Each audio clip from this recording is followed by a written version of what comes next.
तिनं किचन खाली स्वतःच्याच नवऱ्याचा मृतदेह पुरला, पण काळीज नसणारी बायको मात्र बिनधास्तपणे किचनमध्ये स्वयंपाक बनवून खात राहिली, तेही 1-2 दिवस नाही तर वर्षभर। हे ऐकून तुम्हाला पण आश्चर्य वाटलं असेल, पण ही गोष्ट खरी आहे। गुजरातमधल्या अहमदाबाद शहरातील ही घटना आहे। बऱ्याच दिवसापासून सुरू असलेल्या नवरा बायकोच्या वादातून एका भयानक गुन्ह्याचा जन्म झाला आणि बायकोनं स्वतःच्या नवऱ्याला मारून चक्क किचनच्या खाली पुरलं। अजय देवगणच्या दृश्यम सिनेमालाही लाजवेल अशी ही हत्या आणि मृतदेह लपवण्याची स्टोरी सध्या समोर आली आहे। बरं, या घटनेच्या चौकशीतून धक्कादायक खुलासे सुद्धा झालेत।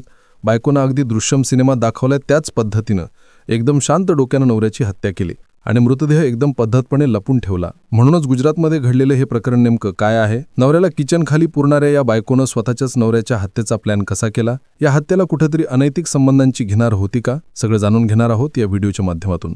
नमस्कार, मी कुणाल पाटील आणि तुम्ही पाहताय नेमका मुद्दा काय। मंडळी, उत्तर प्रदेशातल्या मिरटची मुस्कान आणि मध्य प्रदेशच्या इंदोरची सोनम रघुवंशी यांनी स्वतःच्याच नवऱ्याला अत्यंत क्रूरपणे मारल्याच्या घटना ताज्या असतानाच आता गुजरातमधल्या या रुबीनं सगळ्यांना हादरून टाकणारा एक गुन्हा केलाय। गुजरातमधील अहमदाबादमध्ये रुबीनं दृश्यम स्टाईलमध्ये आपल्या पतीची हत्या केली। हत्या करून मृतदेहाचे तुकडे करून तिनं घरातल्याच किचनखाली पुरले आणि तिथेच ती जेवण बनवून जेवायची। ही घटना समोर येताच सर्वांना धक्का बसला आणि अनेकांना प्रश्न पडला की रुबीनं तिच्या नवऱ्याचा खून का केला असेल। बिहारमधल्या सिवान जिल्ह्याचा रहिवासी समीर आणि रुबीचं 2015ला लव्ह मॅरेज झालं होतं। सुरुवातीला सगळं छान होतं, दोघांनी मिळून संसार उभा केला, 2 गोंडस मुलंही झाली, पण नंतर सुरळीत झालेल्या या नात्यात एंट्री घेतली इम्रान वाघेलानं। या व्यक्तीसोबत रुबीचं अफेअर जुळलं, दोघांच्यात अधिकच जुळीक आली, पण ही गोष्ट एक दिवस नवरा समीरला समजली। यावरून समीर आणि रुबी यांच्यात खटके उडू लागले। इम्रान रुबीच्या संबंधात समीर अडथळा ठरत होता। रोजच्या भांडण्याला कंटाळून रुबीच्या डोक्यात एक प्लॅन आला, समीरला संपवण्याचा। म्हणूनच एक दिवस रुबी, तिचा प्रियकर इम्रान आणि त्याच्या 2 मित्रांनी मिळून असा प्लॅन आखला, जणू एखाद्या फिल्मची स्क्रिप्टच। एक दिवस कुणी नाही बघून समीरला आधी बालून ठेवण्यात आलं आणि नंतर त्याच्यावर चाकून वार करण्यात आले। समीर खाली कोसळला आणि त्याचा जागीच मृत्यू झाला। पण या मृतदेहाचं करायचं काय असा प्रश्न रुबीसमोर होता, कारण मृतदेह तसाच राहिला तर सगळ्यांना ही गोष्ट समजेल आणि आपण पकडले जाऊ अशी भीती तिला वाटत होती। म्हणूनच मग रुबीच्या डोक्यात एक खंखार प्लॅन आला, दृश्यम सिनेमासारखा।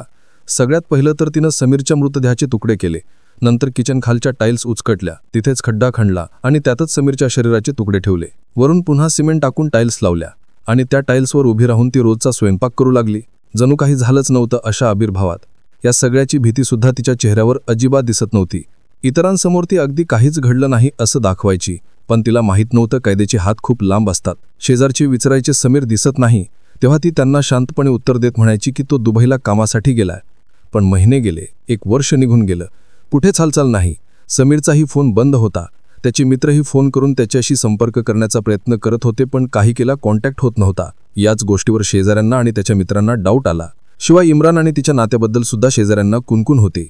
अशातच एक दिवस अहमदाबादमध्ये क्राईम ब्रांचला एक गुप्त माहिती मिळाली की समीरचा फोन 14 महिन्यांपासून बंद आहे आणि तो कुठेतरी गायब झालाय। त्यानंतर मग पोलीस तपास सुरू झाला। इम्रान आणि रुबीचे एक धागेदोरे मिळत गेले आणि गायब असलेल्या इम्रानला पोलिसांनी शोधून काढलं। त्याच्या चौकशीतून अनेक धक्कादायक खुलासे असे झाले। इम्राननं पोलिसांकडे समीरच्या हत्येची कबुली दिली।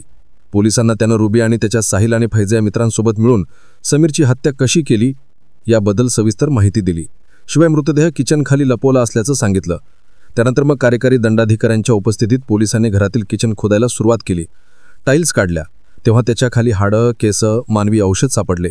मृताची ओळख निश्चित करण्यासाठी जप्त केलेल्या अवशेषांची फॉरेन्सिक तपासणी आणि DNA सॅम्पलिंग करण्यात आलं। त्यातून हे निश्चित झालं की ते अवशेष समीरचेच आहेत। चौकशी दरम्यान समोर आलं की इम्रान आणि त्याच्या मित्रांनी समीरची हत्या त्याच्या बायकोच्या सांगण्यावरूनच केली होती। चौघांनी मिळून या हत्येचा कट रचला होता।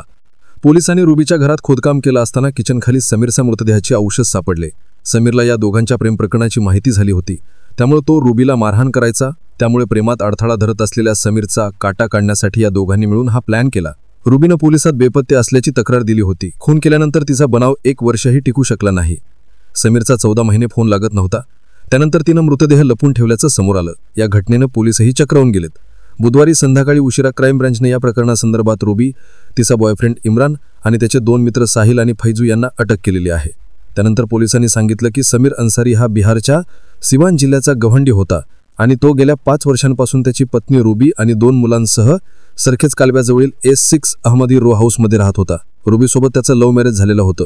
काही काळ तो गावाकडे राहिला, पण नंतर तो त्याचं गाव सोडून अहमदाबादला आला। इथे येऊन मग तो मिस्त्रीचंच म्हणजेच गव्हंडीचं काम करू लागला, असं पोलीस तपासात समोर आलंय।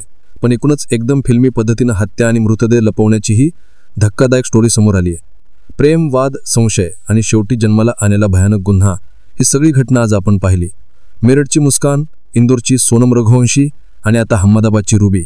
नावं बदलली, ठिकाणं बदलली, पण पद्धत मात्र तीच. अनैतिक संबंध आणि अडथळा ठरणाऱ्या नवऱ्याचा कटाकरंत. रुबीनं दृश्यम स्टाईलमध्ये पती समीरचा खून करून किचन खाली पुरलं आणि त्याच स्टाईलवर उभा राहून ती महिने स्वयंपाक करीत राहिली. पण गुन्हा कितीही पद्धतशीर केला तरी खोटाने अपराधाचे पाय कधी स्थिर राहत नाही. पण तुम्हाला या संपूर्ण घटनेबद्दल काय वाटतं? प्रेमानंच